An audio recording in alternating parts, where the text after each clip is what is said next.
Hey, I'm Empress Rose, and welcome to our collective reading this week. So before I get started, I'm going to talk about my little scrying ball. I have a Saint Bernard, and when I was growing up, we had these cartoons where the Saint Bernard had sort of a barrel, a little mini barrel around his neck, and would travel around the Alps looking for people in need of help, and give them, I don't know what would have been in the barrel. Hard liquor from the barrel to help people with the cold or whatever, bring them relief. So I have the St. Bernard, but sometimes I'm looking at it, I'm seeing sort of more of a Malamute, and every so often I see Scooby-Doo. But whatever it is, it's a dog, and this dog is bringing help and assistance and is eager to help, very friendly, happy dog. Oh my gosh, proud to help, excited to help. This dog wants to be useful, wants to be, it makes it feel very special to be a useful dog. So we have like loyalty, generosity. All right, well, that's enough actually. We'll just take that. And help and assistance. So if you're providing help and assistance this week, you'll be doing so generously, happily, excitedly. If you're receiving help this week, know that that the help that's being offered to you is happy to help. This is not some horrific obligation. This is a fulfillment of this person's or organization's purpose. Okay, this is one of my favorites. When the one you need fly close. So this is, I think we've seen this one before. This is about caring relationships, being close to, being in proximity. I think even physical proximity to people that you love and care about. Coming towards that. When the ones you need fly close. And well, that's interesting, the need part, as far as like the Saint Bernard coming to somebody's rescue in the snow, in the woods, in the mountains, in an inhospitable environment. This, I'm going to say succor, this sweetness, which is definitely referred to by these bees, this sweetness. And this community. So it may not be just one person that's close to you. It may be a whole group, a whole organization, that there's a mutual need. It's very mutual.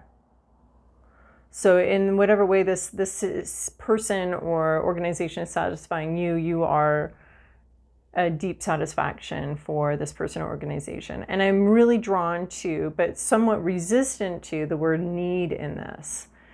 You know, and bees are not solo creatures. They need the hive. They need the group.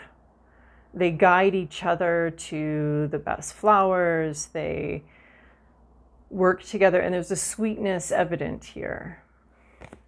Oh, I like this reading already. Well, I mean, how can we not like it with a Saint Bernard right off the bat? I mean, Saint Bernard. It's got it right in the name, Saint. That's a really good dog. When you feel the magic sing, there is something about music here, is there not? The wail, the deep emotional, and then here again we have these two almost singing together, right? Look at these two here and these two here. Are you joining a choir? Know that the choir needs you just as much as you need the choir. There's like something. There's like a trumpet, there's a guitar, there's music, there's clapping. And there's this sense of feeling perhaps artistically inspired. There's a deep feeling, there's need and feeling here. There's a deep feeling that necessitates expression, either through the body, through song, through whistling. There's some whistling here as well. Through the body is expressing something deeply emotional. Well, there really does seem to be some sort of connection. Maybe this is just a conversation you have, but it does seem like you're singing, you're whistling with somebody.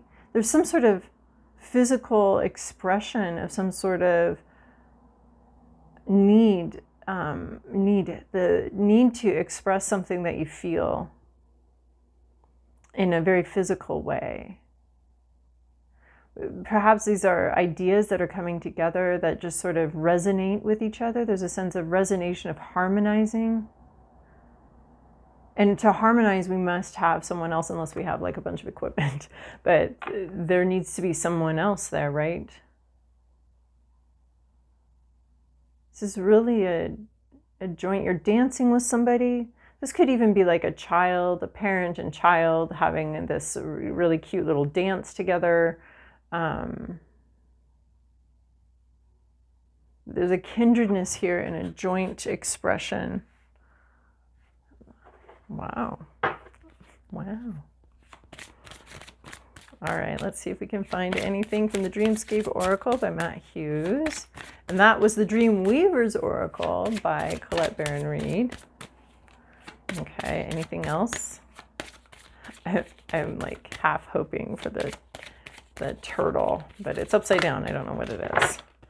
What do we got here? Didn't we get it was the turtle. People. It was the turtle. The one that fell upside down on my desk was the turtle.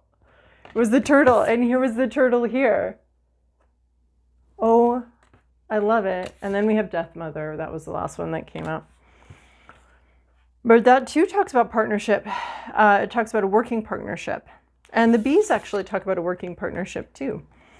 Working together. I know it sounds big and scary, but it's making determinations, making judgments. And it's a mother and a son. And here we have, right, I said like maybe a parent and a child working together, dancing together. This looks a little scarier, but it's supposed to be a mother and her son making these decisions together. There's a tie that binds them. There's something that connects them together. There's this thread of connection between these two. But it is also like a working, a decision-making entity. It's a decision-making, it's a little bit like a boardroom or a corporation or some sort of decision-making, but there's familial ties. You can almost see like a family, you know, how people will start like corporations. It's just actually a business, could be sole proprietor. But for tax reasons, in this country, they start corporations, but then all the board members are family members and stuff like that. So there's a little bit of, there's some sort of vibe here too, with the bees working together, with the critters singing together. There's a sense too of working, of a close relationship that also has some sort of working together about it. And Death Mother, it's about making decisions. It's about using good judgment, but it's about doing it. And with these other pairs here, it's about doing it with somebody else, making judgments, making decisions together with somebody else. But there is a sense of making decisions of sorting through ideas, sorting through people. I don't know why it says Death Mother, but maybe that... it's always a confusing card because it looks so terrifyingly scary, and yet at the same time there's a sense, the book talks about how it's a joint venture. And then we have Sea Turtle. I'm so excited to see this. This is so delightful. What a delightful surprise. It was sitting upside down, came out first, sitting upside down there, and I was like, wouldn't that be fun if it was a sea turtle? And fun we are having here. So the sea turtle, slow and steady wins the race, emotional movement. And I think this like this sea turtle is so small here, but this really amplifies it to the same realm, to the same scale as the whale. So we're not dealing with a difference in scale here. We're actually, what I think it's telling me is we're dealing with equals, perhaps. I mean, obviously we're all equal, children and elders alike, in our value and worth. It's just a difference of experience and knowingness. But I mean, if you're open, we can have some real stupid jerk elders for sure, and some really wise beyond their years children. So I feel like this is like equals here, as we're specifying that. And just the turtle, the sea turtle, I love it. The space turtle. Didn't we have, I thought we had the turtle recently again. So slow and steady wins the race. Slow and steady. And I think the turtle sometimes needs help. You know, they can get over on their backs, or they can get caught in fishing twine and junk, and I'm feeling like there's not a sense of, this is also like dream work I've done this week, and dreams that have had coming through here. There's this sense that help and that assistance, or someone coming alongside, is not to diminish this turtle that may need help. The Saint Bernard, you know, roaming the Swiss Alps. This is its purpose. This is what I think it was bred for. I don't really know dog breeds very well, but it's not better. The Saint Bernard is not a better being than the one that is, you know, stuck in the snow or has somehow slidden on the top of an avalanche down a mountain and is still alive. And the Saint Bernard finds them. Like, there's not, I want to say there's not a diminishment of the survivor that the Saint Bernard finds. The Saint Bernard offering the drink to the survivor, offering the help to the survivor, does not in any way diminish the value of the survivor. Seems obvious, but I think many struggle with that. This turtle is just, the scale is corrected here with this. And it's slow and steady wins the race, and also just turtle. Love it. And the turtle being at home.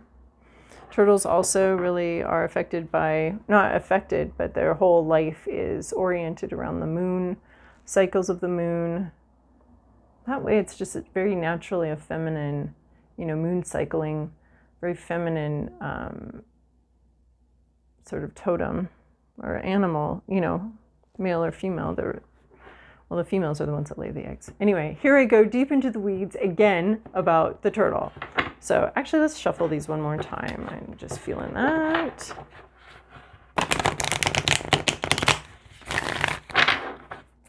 The Death Mother could be about decisions being made, maybe even at a corporate level, at a higher level. All right. Overall, for the reading, we have the Hermit card, which is amazing since we are in Virgo season, and we do have, and the Hermit card is the Virgo card. Hermit card is trying to find your own path. And it's really interesting because the rest of these have this joint venture idea, and the Hermit has this solo path of finding your own guidance. Having gone out solo, the Hermit can be about singleness. The Hermit can just be about leaving behind the group, about a band member who's, you know, left the band and gone out on their own. Fleetwood Mac's, Stevie Nicks kind of thing. I wonder why I said Fleetwood Mac's. Because that's not what it is. Anyway, something about Max there. So the Hermit, off by your own, finding your own path, the next step, right? And if we've got sea turtle, slow and steady wins the race. That's how we're moving. We're moving one step at a time, and we're just being shown, seeking the guidance, really. I find this as a seeking hermit who's looking for their next, maybe looking at the patterns, looking at the path and the patterns, seeking guidance. I don't see this as being an easy situation. It's not easy to not be able to see our path ahead of us. What's that Joseph Campbell quote? Like, if you can see your path ahead of you, if you can clearly see the path, you know, ahead of you, I always want to say that, like, for some distance or something. I don't know if that's part of the quote, but that's how I feel it. then it's not your path, right? So there's a sense of slow and steady, one step at a time, and the Hermit definitely talks about looking for the next step, but it's looking for your next step. Or it could just be talking about a Virgo or Virgo season. Past, present, inner landscape, what's at issue, environment, to-do list, possible outcome.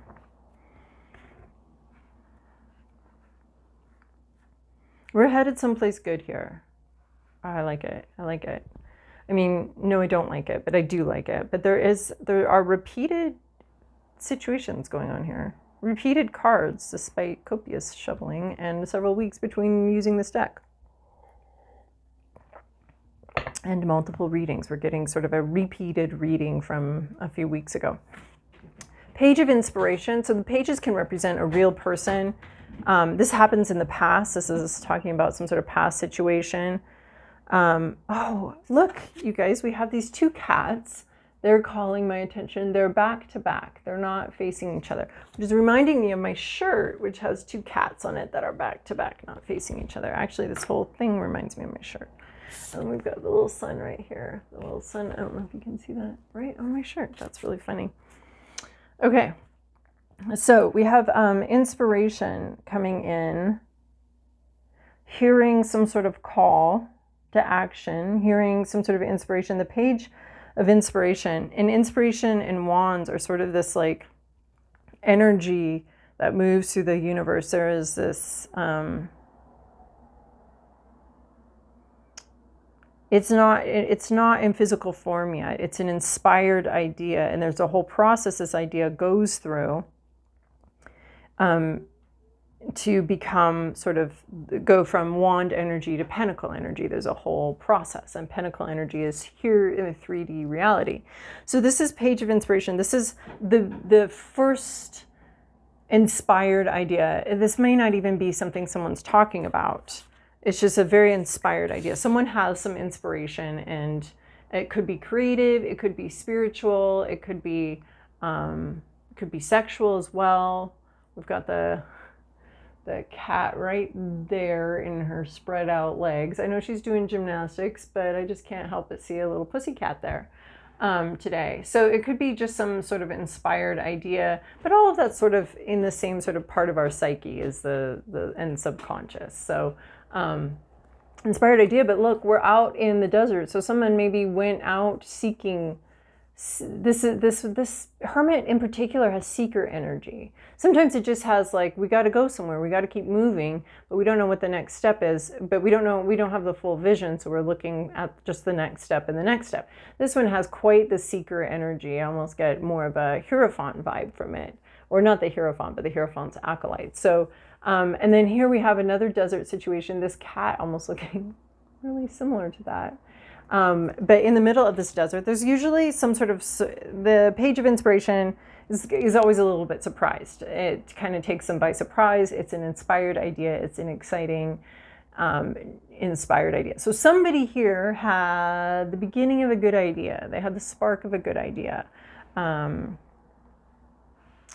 may be, yeah.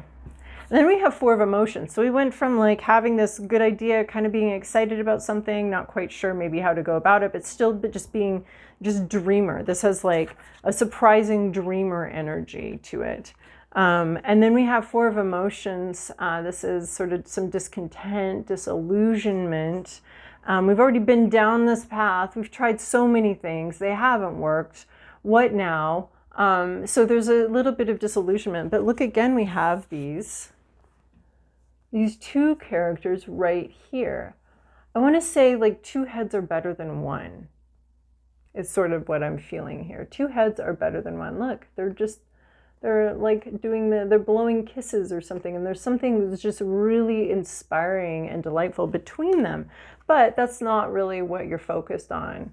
You're focused on the past disappointments. And we can get, fairly old here on this planet with plenty of past disappointments. And it is quite a struggle to not have them sort of dictate our expectations of the future.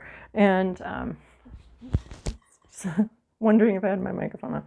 Dictate our expectations of the future and our what we can hope for.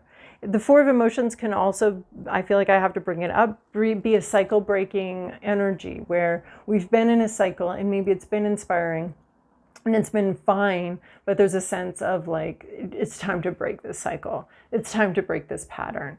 But it can feel a little hopeless. If you've been in a cycle with another person, with a certain path in your life, and you just, maybe you've tried to quit smoking 3 times and you're like, I would like to quit again, but I just don't think I can. That's this energy, is I'd like to quit this cycle. I'd like to quit doing this. I'd like to quit drinking. I just don't think I can.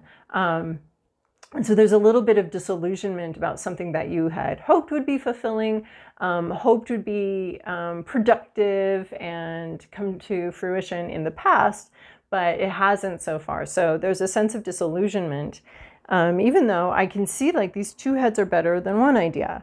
So maybe you're needing some support and you've tried to do it all on your own, which is what this Hermit is.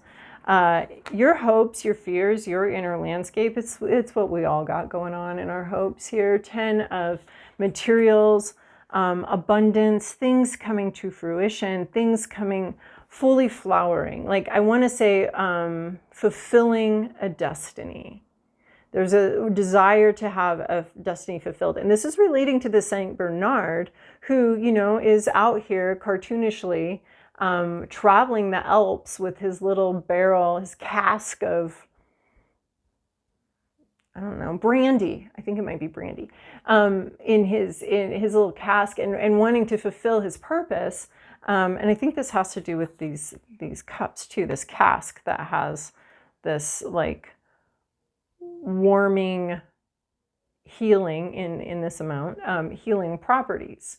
This like elixir of life that this dog, this loyal dog, he needs to deliver this in order to fulfill his purpose.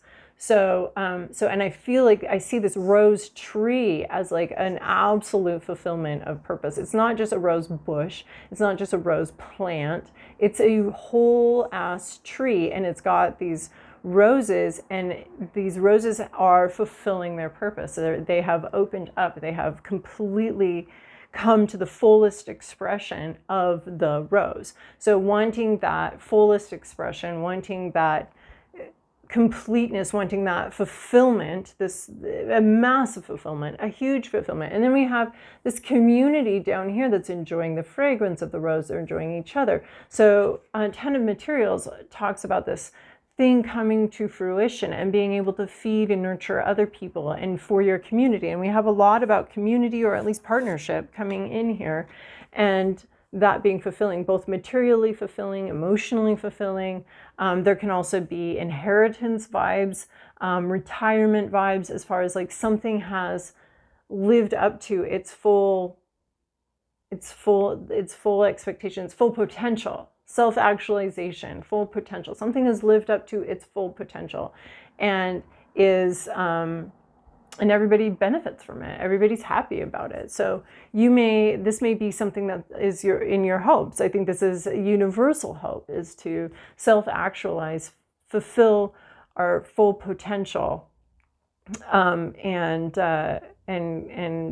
have the fullest expression of our potential in the world, and have it be both materially beneficial to ourselves and to those we love and to our descendants. And you could be hoping for there is a sense of inheritance of family here as well. So what's at issue here is the Sun in reverse, which is interesting because the Sun is the major arcana expression of this minor arcana. So, but it's in reverse, which means we can't see very clearly. We might be depressed. We might be demoralized. There was inspiration, but now this is just talking basically about the Sun in reverse. Is this disillusionment, this demoralized sense here, this not being happy, not being able, and in this one in particular, in this card in particular, we have her having this vision and then this vision appearing in reality. We have her solar plexus, her sense of self, being expressed in the reality around her. So, but in the reverse, we're not having that expression, which is why this 10 of materials remains in fantasy land. We're not having this expression here. So this could be something very small, like I have this idea, I don't think it's going to work. I really would like it to, but I'm not sure it's going to work. And it could be a small idea, it could be a big idea. But we're not seeing very clearly the sun in reverse. This could be eclipse energy. This can be this sense of, you know, not being able to see clearly. And here we have you out on a vision quest, and this is not having a vision. And it's not making you happy to not have this vision. In your environment, 5 of emotions, I feel like we had this again recently. We have a grief process, regrets going on, grief. For some reason, it's reminding me of like halfway through Yahtzee when you start having to take goose eggs on things and you have this like sinking, horrific realization that you're probably not going to get Yahtzee in this game. And maybe you're going to have to take a goose egg on Yahtzee. And maybe you're going to have to take a goose egg on your large straight. And, you know, and then you're sad. You're like, I'm playing this game called Yahtzee, and I have just realized I'm probably not going to get a Yahtzee this time. So a little bit of like those realizations might be going on here.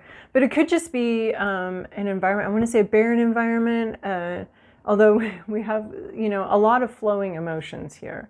So there is some sort of grief and sadness in this environment. There's a lot of like sad stuff here. There's 4 of emotions, the sun in reverse, it's 5 of emotions. There's plenty of regrets and sadness and difficulty. And it's in the environment. So it could be like in your workplace, in your home. It could be people you know around you going through some hard things, having some difficult realizations. And maybe some of these have been held onto for a long time and they're just now starting to be realized and starting to be understood, and those emotions are starting to flow.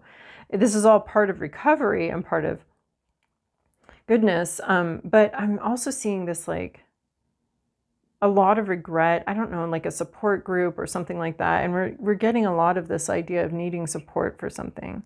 So the support group or something where there's a lot of people that have a lot of regrets in their lives. And so it's in your environment. There's something,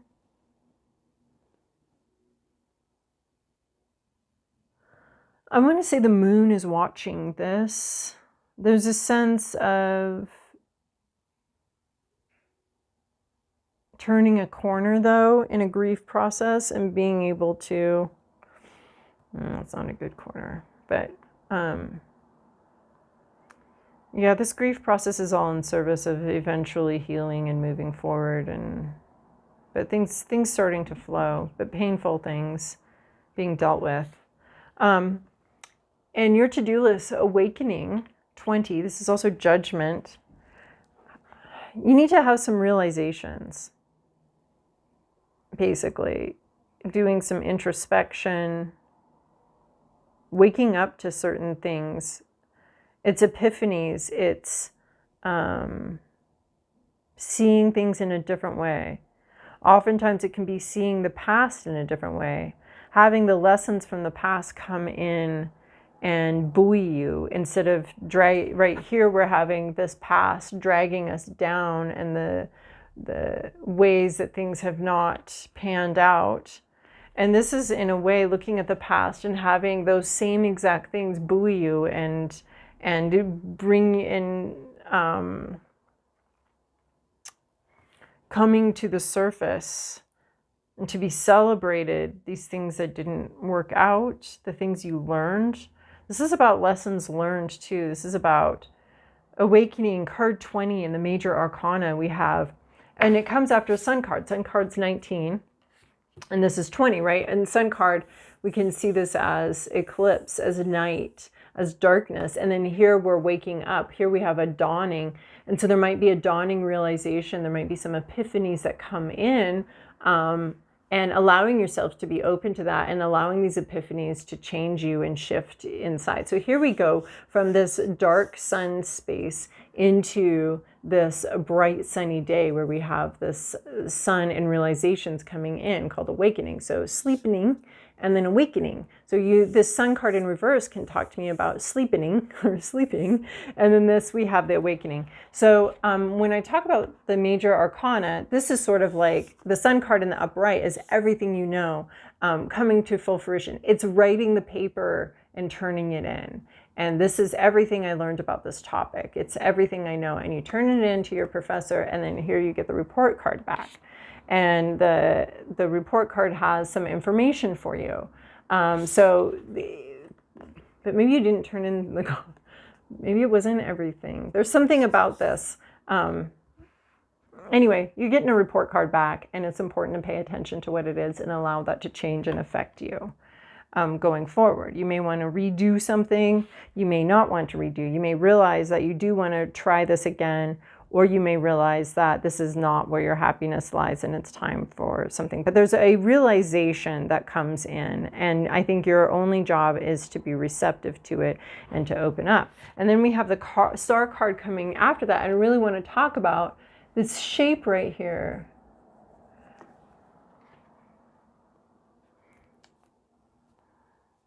It's not the heart chakra. It's somehow above the heart chakra. Oh, there's this comet coming in. There's a comet coming back, something coming back around for new realizations to happen and occur. And now you have new instruments to study this comet. The last time we saw this comet was 150 years ago, but now we have all these new instruments. We've learned so much. We can see this comet in a whole new light. We can see the details of it. We can do a spectrum analysis on what it's made out of. Like there's all sorts of learning to do, and it's something that's come back around. There's something that's come back, right? Awakening, judgment always has a resurrection. There's something that's come back, and we are much more prepared. We have the mental and emotional, much more sophisticated mental and emotional instruments to deal with this than we had in the past. So we have much more capacity to deal with something, to see something, to, dare I say, mine something for its usefulness. And it could be some of these experiences from the past.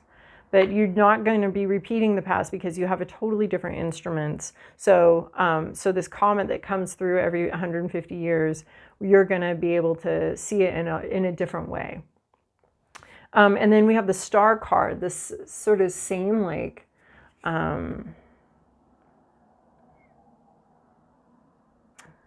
this realization opens things up. It grows. As this realization grows, you have more and more hope. And the star card is interesting too, because this is 17, and then we have the moon card is 18, and the sun card is 19. So the star card, to me, it's a distant sun. So we have the star, the distant sun, it's way out there. There's a glimmer of hope, it's twinkling. There's a glimmer of hope way out there. There's a reason to have hope. And we can see it twinkling. There's like a new star perhaps, or like this comet. There's something with the sun and the star and the space turtle. There's something very cosmic. There could be something about the planets or something going on for you personally that's really important in this storyline.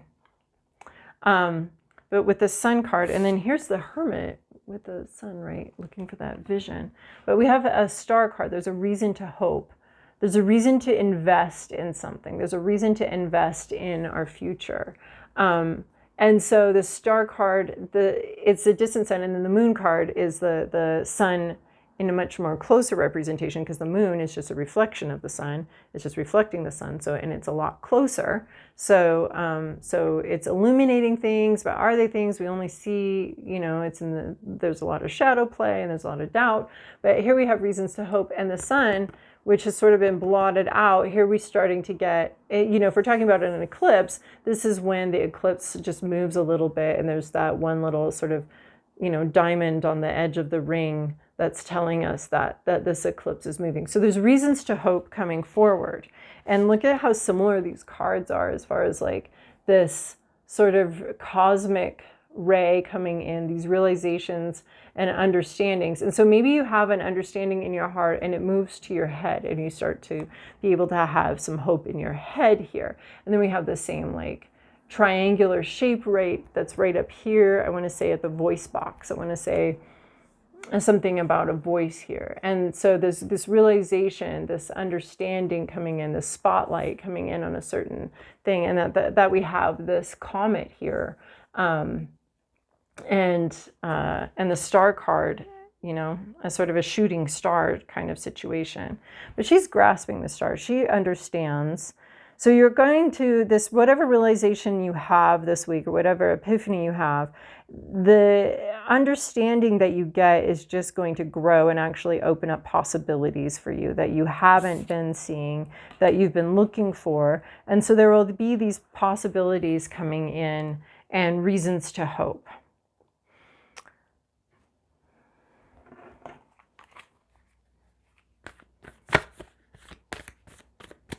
You have a big ass dream, I want to say, with this 10 of materials. It's not a tiny little dream. It's a big dream. It's a big dream. And you're getting sort of some feedback about that, what you do with that. If you take that feedback to heart, and now we're going to be careful about what feedback we're receiving and from whom, because there are not a lot of people. There are some people that their feedback is meant to preserve their place in things and not meant to lift you up. So we're being judicious about the feedback, but the feedback from the proper source can open us up and actually create hope where we have had despair. So I don't love that we're here in this despair zone, but some sort of feedback or epiphany is going to bring in this hope card.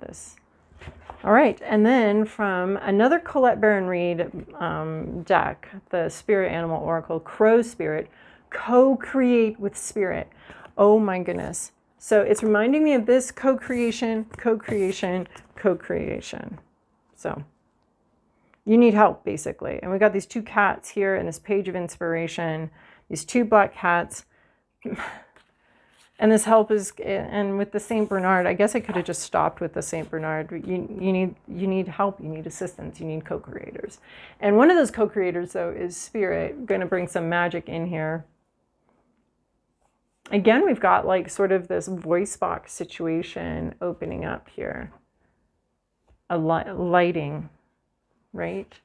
The star here, anyway, yeah, you get the picture. The star at her throat, the epiphany coming into the throat, and then this also coming into the throat. So co-conspirators, because I like that co-conspirators, because it's got, you know, co-spirit. Co-conspirators is what you need. You've been out on your own, though. You've been out on your own here. But that's not the dream. The dream isn't to be out on your own. The dream is to be in this community. So co-create with Spirit. You're not doing this on your own, even if your co-conspirator is just Spirit. Just Spirit. It's very important to understand that you do have a co-creator here.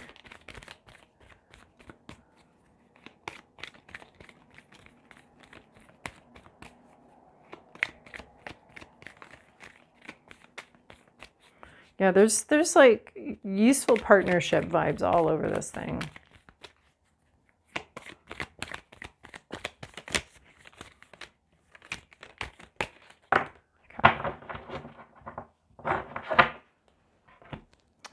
Dream your dreams. Oh, wait, here.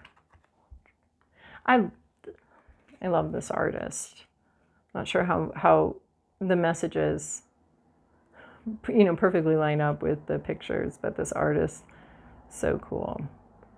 But here, look, they're like leaning on each other. Dream your dreams. Trust that the desires in your heart are placed there lovingly by the universe. You are meant to dream of what you dream. All right, well, I hope that this was helpful for you. Thank you so much for joining me with these readings. I very much appreciate it. Love doing these readings. You know, like, subscribe, help the channel grow a little bit. That would be lovely. And yeah, have a wonderful, gorgeous week. Bye, babes.